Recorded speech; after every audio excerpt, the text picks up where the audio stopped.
ఈ DSC ఎగ్జామ్ని postpone చేస్తే postpone చేయండి అని విజ్ఞప్తులు రావటం, అట్లాగే కొన్ని చోట్ల ధర్నాలు చేయటం, ఇవన్నీ మనం చూస్తూ ఉన్నాం. అయితే నేను ఈ విద్యార్థులందరికీ ఒకటే విజ్ఞప్తి చేస్తూ ఉన్నాను, మాకేమీ ఈ ప్రకటనలు కానీ, ఉద్యోగాల నోటిఫికేషన్లు కానీ, ఉద్యోగాలు కండక్ట్ చేయటం కానీ కేవలం డిఎస్సి ఒక్కటే కాదు, మీకు తెలియదు కాదు. మేము రాగానే పబ్లిక్ సర్వీస్ కమిషన్ ద్వారా గ్రూప్ 1 పరీక్షకు నోటిఫికేషన్ ఇచ్చాం. 10 ఏళ్ళు టీఆర్ఎస్ ప్రభుత్వం గ్రూప్ 1 పరీక్షలు నిర్వహించలే. పదే అసెంబ్లీలో నేను ఆనాడు సిఎల్పి లీడర్గా అనేక సందర్భాల్లో వాళ్ళకి డిమాండ్ చేశాను. బట్ ఏ ఒక్కరోజు కూడా దాన్ని కంప్లీట్ చేద్దామని ఆలోచన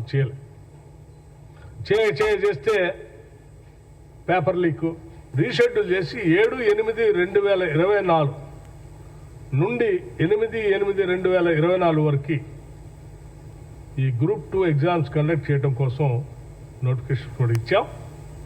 దీనికి సంబంధించి 2 పేపర్లు ఒకరోజు, 2 పేపర్లు ఇంకొక రోజు కండక్ట్ చేసేటట్టుగా నోటిఫికేషన్ కూడా ఇచ్చేసాం. అట్లాగే మనం అందరం గ్రూప్ 3కి సంబంధించి కూడా వాళ్ళు గతంలో 30/12/2022 నాడు 1388 పోస్టుల కోసం నోటిఫికేషన్ ఇస్తే 5,36,477 మంది అప్లై చేసుకున్నారు, కానీ చేయలేదు. మళ్ళీ దానికి మేము గ్రూప్ 3 ఎగ్జామ్స్ కూడా షెడ్యూల్ చేశాం. 7/11/2024 నుండి 18/11/2024 వరకు ఎగ్జామ్స్ కండక్ట్ చేయాలని.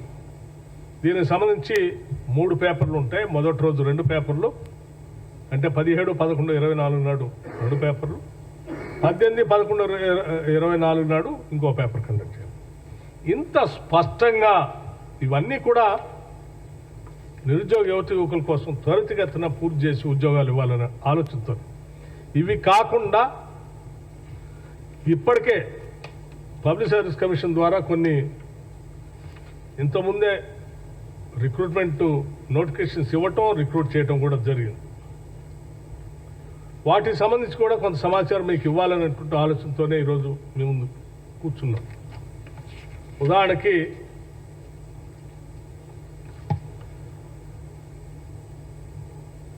హాస్టల్ వెల్ఫేర్ ఆఫీసెస్ సంబంధించి 581 పోస్టులకి ఆల్రెడీ కండక్ట్ చేశాం. ఎగ్జామ్స్ కండక్టెడ్ 20/6/2024 to 29/6/2024 581 పోస్టులకి.